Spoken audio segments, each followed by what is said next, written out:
Hi, I am Grace Helmick. I'm an educational media technician here at the Studio for Teaching and Learning Innovation. And today I am here with Rich Lowry, a professor in the Film and Media Studies Department as well as the English Department. And we are going to be having a conversation surrounding assignments and homework. So, thank you, first off, Professor Lowry, for joining us. It's my pleasure. We are so glad to have you here, especially just because, I was telling you earlier, I feel like in your classes, I had the most fun on the assignments and on the homework. Oh, well, I don't hear that a lot. No, I think it's true. But I think a lot of that had to do with specifically some of the classes that I got to take with you.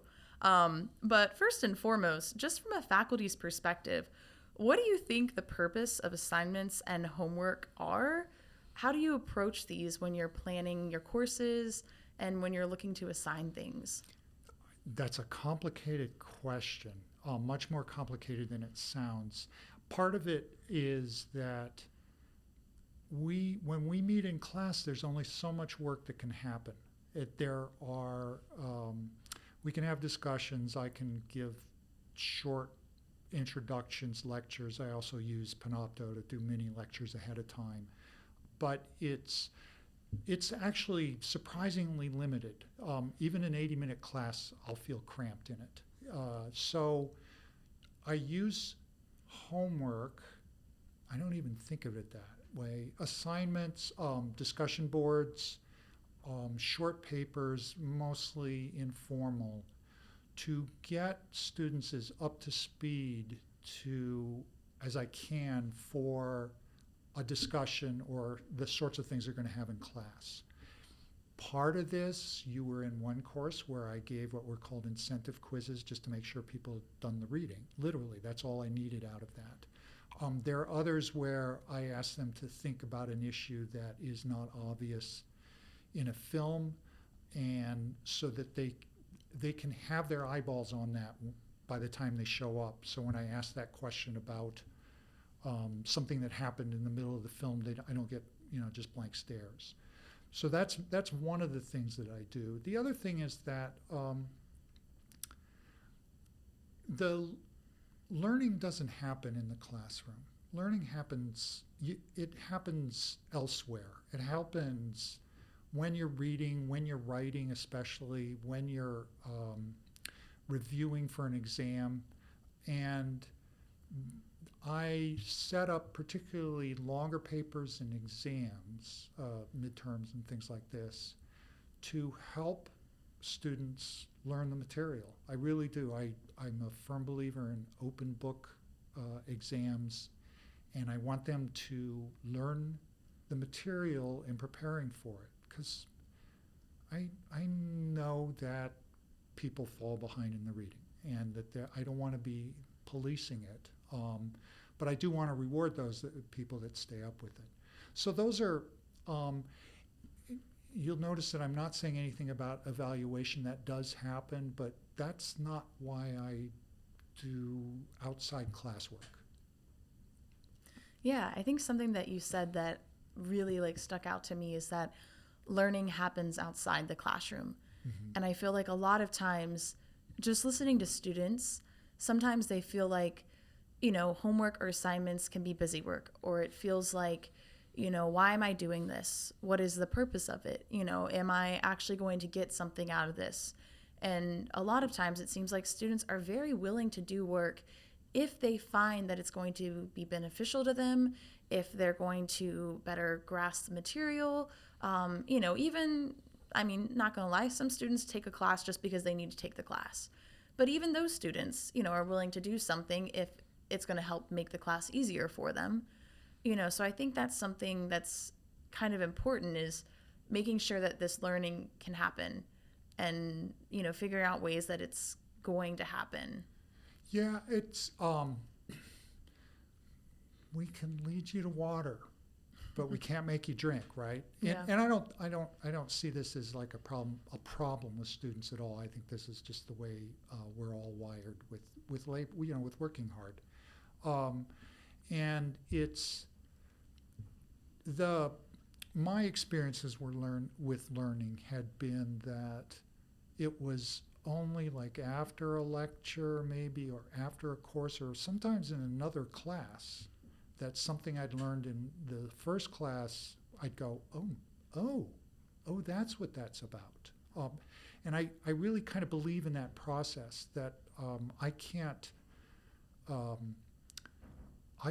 tell you what you're going to get out of it, but I'm going to set up as many ways for you to get things out of it as I can, many different ways, more doors, as many different doors into the subject matter as there are. And that's why, I vary things around and do as much as I can even in class, breaking people into groups or not, lecturing, pointing out things. Yeah, I feel like that's kind of a good segue into talking about the America in the 1950s course that you taught last fall, and that I took last fall, because, I agree with you. I think that, I know for me personally as a student, and I think a lot of students at William and Mary, we're perfectionists. We care a lot about getting things right. And, I'm someone that's very naturally curious. I like to learn for the sake of learning. But sometimes when there's, evaluation stamped on it, it's scary, or it's hard to get past that and to actually move into true learning. So I think having a lot of different options, having those different doors are extremely helpful to students, because, maybe you're not a great writer, but maybe you can speak really well. Maybe, Yep.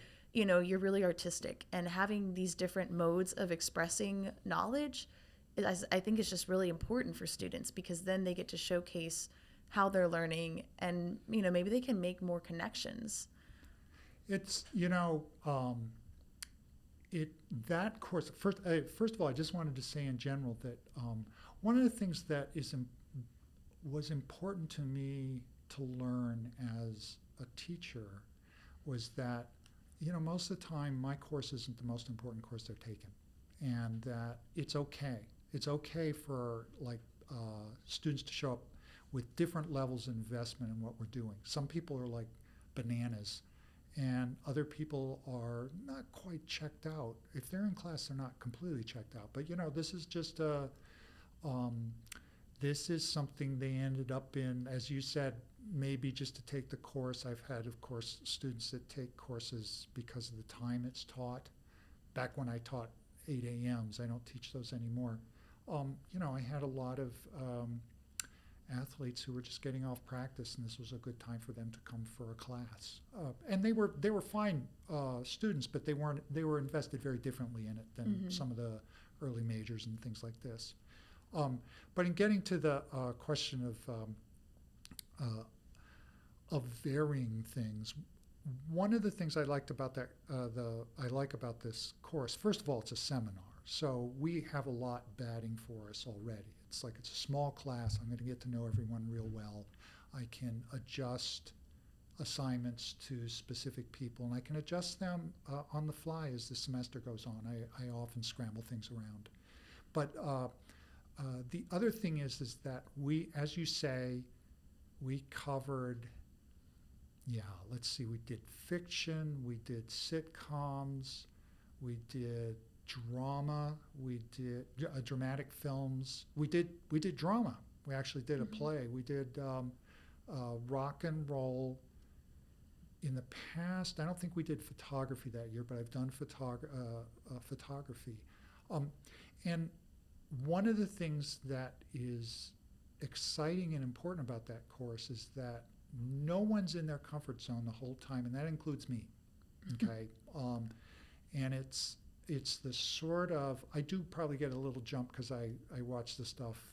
I've watched the stuff before, but it is a sense that that kind of encounter with material, it's okay not to be a perfectionist. You can't be a perfectionist in all those things. You can't write, if you're an English major, you're not going to write the perfect paper on a film, and vice versa. There aren't many people that can, or write something on Little Richard's rock and roll. It's not going to happen. And that's almost freeing, right? So I give. In fact, this is funny. I ran across, after you contacted me about this, I ran across a handout that I pass around about how to watch a sitcom. And I was looking at it, I thought, oh, I don't even remember like handing this out. But I did. Obviously, I did. I think I probably handed it out to you guys.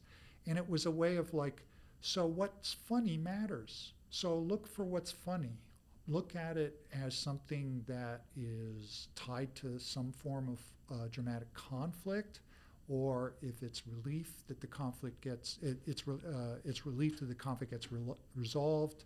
Is it something to divert us from a more serious issue that could be a downer or something like that? And so I had a few questions about it, and I thought, oh my gosh, I thought more about this than I thought.